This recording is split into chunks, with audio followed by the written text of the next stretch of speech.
Pernah kepikiran nggak sih siapa sebetulnya yang bikin aturan main di sekolah-sekolah se-Indonesia?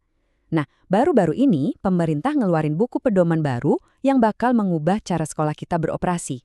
Mulai dari seberapa banyak murid dalam satu kelas sampai gimana cara pengelolaannya. Yuk kita bedah bareng-bareng aturan main yang baru ini. Biar gampang kita pahami, kita akan jalan bareng-bareng ya. Kita mulai dari kenapa sih perlu ada aturan baru, terus kita lihat siklus kerja utamanya, kita bahas angka-angka spesifiknya, pahami filosofi di baliknya, dan terakhir kita intip langkah ke depannya bakal kayak gimana. Oke, kita mulai dari pertanyaan yang paling mendasar dulu. Kenapa? Kenapa kita butuh aturan baru?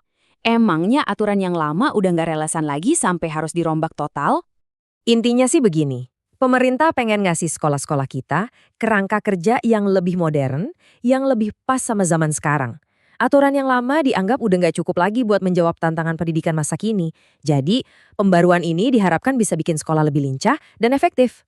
Sekarang kita masuk ke jantungnya peraturan ini. Ada sebuah siklus 3 langkah yang jadi mesin utamanya. Siklus ini dirancang biar sekolah itu nggak pernah berhenti buat berkembang dan jadi lebih baik lagi.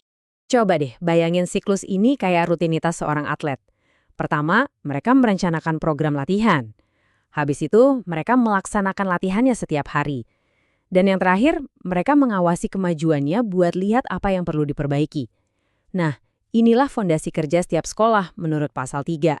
Istilah kuncinya di sini adalah standar pengelolaan. Gampangnya, ini tuh kayak standar kualitas minimum yang harus dipenuhi sama semua sekolah, mulai dari rencana sampai pengawasan. Tujuannya cuma satu, biar pendidikan kita jalan dengan efisien dan efektif. Nah, di pasal 23 ini, pembagian tugasnya jelas banget. Kepala sekolah itu ibarat kapten tim di lapangan, fokusnya ke urusan internal sehari-hari. Sementara pemerintah, baik pusat maupun daerah, perannya lebih kayak wasit dan pengamat, memastikan semuanya sesuai standar dari skala yang lebih luas. Oke, semua teori tadi kedengarannya bagus ya. Tapi, artinya buat murid dan guru di kelas itu apa? Nah, sekarang mari kita lihat dampak nyatanya lewat angka. Ini dia salah satu perubahan yang paling konkret. Jumlah murid per kelas sekarang ada batas maksimalnya. Jelas banget aturannya untuk tiap jenjang. Dari PAUD yang cuma 15 anak sampai SMA yang 36. Tujuannya, ya biar guru bisa lebih fokus ke tiap anak dan proses belajar mengajar jadi lebih berkualitas. Angka 36 ini penting banget nih buat anak SMA/SMK. Artinya, kelas jadi nggak terlalu padat dan harapannya guru jadi punya kesempatan lebih buat interaksi personal. Buat guru juga, ini bisa berarti beban kerja yang lebih bisa dikelola. Ternyata, nggak cuma jumlah murid per kelas yang diatur loh, jumlah total rombongan belajar atau kelas di satu sekolah juga dibatasi. Ini upaya biar sekolah nggak jadi terlalu besar atau gemuk, yang kadang malah bikin manajemennya susah dan kualitasnya nggak merata. Oke, setelah kita lihat aturan-aturan teknisnya, sekarang kita coba pahami jiwa atau filosofi yang jadi dasar dari semua peraturan ini. Jadi, konsep utamanya itu adalah MBS/M atau manajemen berbasis sekolah. Anggap aja pemerintah sekarang itu ngasih kunci mobil ke tiap kepala sekolah. Mereka dikasih otonomi buat nyetir sekolahnya sendiri menuju tujuan pendidikan, bukan lagi cuma jadi penumpang yang nungguin arahan dari pusat. Filosofi otonomi ini ditopang sama 5 pilar utama. Sekolah harus mandiri, tapi juga wajib bermitra, entah itu sama industri atau komunitas.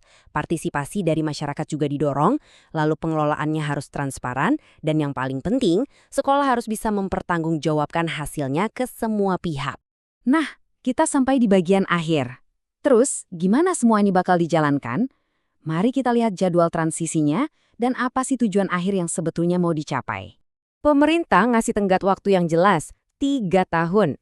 Ini khususnya buat sekolah-sekolah yang sekarang masih pakai sistem shift pagi dan siang. Tujuannya adalah biar semua siswa dapat waktu belajar yang optimal dan sore harinya bisa dipakai buat kegiatan lain seperti ekstrakurikuler. Pada akhirnya, semua pasal dan angka-angka ini tujuannya cuma satu, yaitu menciptakan lingkungan belajar di mana setiap anak merasa aman, senang, dan diterima. Jadi ini bukan cuma soal administrasi, tapi soal kualitas pengalaman setiap murid di sekolah.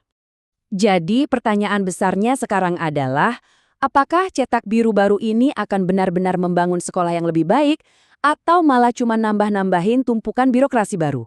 Jawabannya ada di waktu dan bagaimana kita semua, mulai dari pemerintah sampai orang tua, bisa menerjemahkan aturan di atas kertas ini menjadi kenyataan di dalam kelas.